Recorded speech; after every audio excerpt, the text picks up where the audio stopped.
All right, Pam is with us in Cincinnati. Hi, Pam. How are you? I'm fine. How are you? Better than I deserve. What's up? Well, I'm calling with kind of well, maybe not unique, but my husband and I, we've been married 20-some years, and I guess 28 it would be. And I did all the finances for the better part of those years. The last 5 years, he went a period of time where he was unemployed, which really, really wreaked havoc on our finances. And now he is gainfully employed and doing well, but he tries to make up for not having had money in the difficult times by paying things. Now, since I'm the budget person, I know what all needs to be paid, but then he'll go ahead and make like a huge payment on something else, which then will withdraw our account or do something else devastating. So you two aren't doing your budget together? Well, and I've tried. I will write it all down. I'll say, here it is. No. That's not how you do it. You can't write it all down and tell him what to do. No, I don't. We've been to your stuff. We've been to your things twice. He says he's all in, but he's the one that's like, yeah, I'll show up at the meeting. And he'll say, yeah, whatever, that's great. But then that's not great, because then he doesn't follow what we just said. Okay, so well, listen, stop a minute. Stop. So the problem is you're not doing the budget correctly. You're not listening. The budget done correctly is both of you are looking at the numbers before the month begins. Every dollar has a name, and then you both agree this is what we're going to do with the money. Now, if he can't keep that agreement, then he hasn't understood in the budget committee meeting that this is a contract.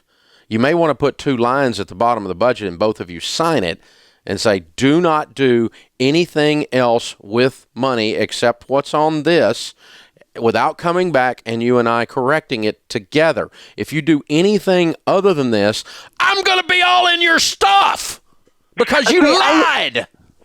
I hear you, and we've done all of that. We've been okay, then you have a problem with your husband being a liar and you need marriage counseling.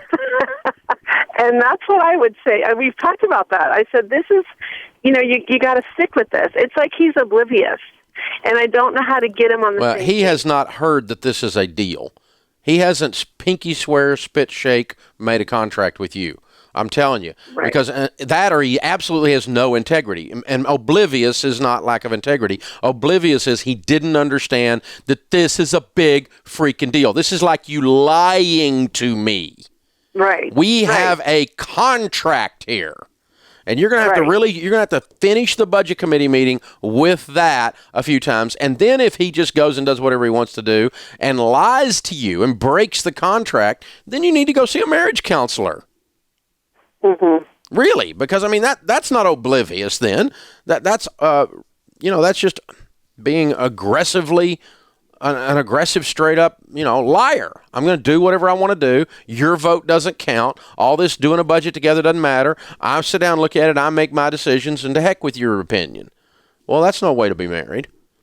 Now, he's not doing that, though, because, Pam, the truth is you've not gotten through to him that this is a contract and that you consider this lying when he doesn't stick to the contract.